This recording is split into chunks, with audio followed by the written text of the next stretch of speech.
In JavaScript, there are 3 different methods for accessing properties on an object. And we're going to go over all 3 of those. One is dot notation, the other is square brackets notation, and the final is destructuring.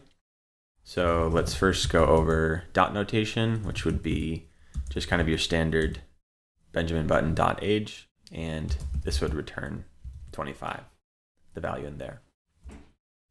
We could also do, let's say we can chain this, so we can say Benjamin Button's son is his family dot son. If we are going to access nested values, we do want to be careful. So a lot of times what people will do is, let's say we want to access his granddaughter. So we have Benjamin Button dot family dot daughter dot granddaughter. Okay, his daughter doesn't actually exist. So this is going to return an error, and this is going to say like can't access property granddaughter of undefined, because this daughter is actually not defined. Okay, so this would return an error. And normally what you do to fight that is say like Benjamin Button and Benjamin Button dot family, and then you'd like be chaining this, all these ands over and over, and it just seems to get tireless and endless.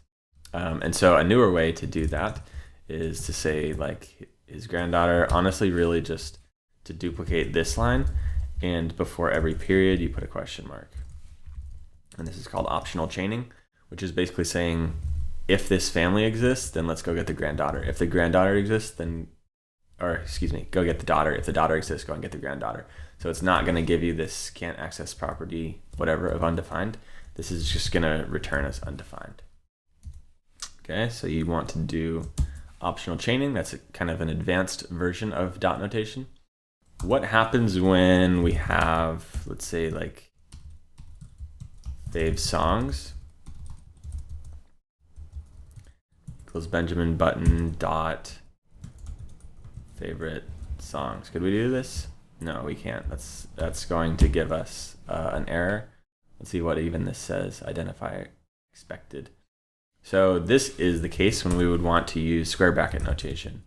So if we have fave songs, then that's going to equal Benjamin Button, and then we'll drop in our square brackets here, and we have favorite songs.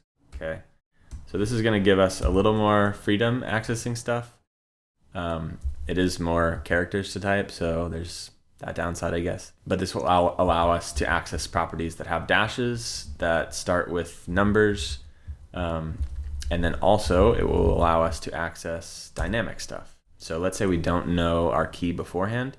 Maybe we're getting the key back from an API call, or we're looping through something and kind of accessing different keys like that. So let's say we have my key, and this is going to be 5-year plan. And then we can do my value equals Benjamin Button, and we're going to use our square brackets, and now we can use that dynamic key in here. Okay, so this would get out our 5-year plan, which is get younger. So that covers square brackets notation, the second method, and the last one is going to be destructuring, which basically allows us to get several different variables in one line. So the notation for that would be like const age in our curly brackets equals Benjamin Button. So it's kind of getting the actual key on the other side of the assignment here. And like I said, we can use several, so we could say age and family equals Benjamin Button. And now we could, if we wanted to log out our age, then this would return 25 right here. Okay, so this is going to access anything that's in this destructured syntax here, which again is your curly brackets and then your key names and then the object that you want to destructure. A good thing here, again, you can use dynamic variables. So let's say we wanted to access my key again.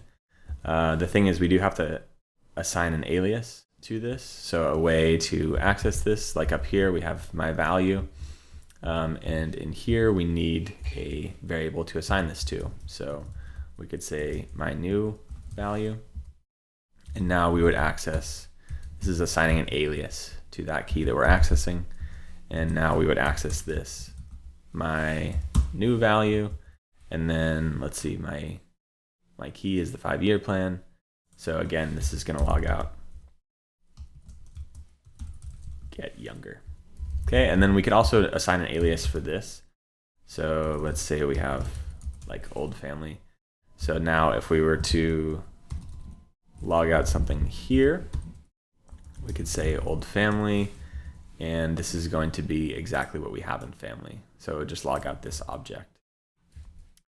Okay, even though we're getting family, but we're assigning an alias of old family. And then again, we could just do our normal way of accessing something. So if we did our age, then that would just be normal age.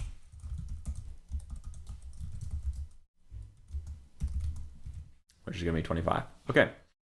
So those are the 3 different ways of accessing properties on JavaScript objects. Dot notation, which is probably the simplest and most straightforward. If you want to get advanced and handle edge cases within there, you can use optional chaining. And then if you need to access dynamic things, or if you just prefer this syntax, you can use square bracket notation. And lastly, destructuring allows you to assign several different properties on the same line and get properties from an object like this. So that's getting properties from JavaScript objects.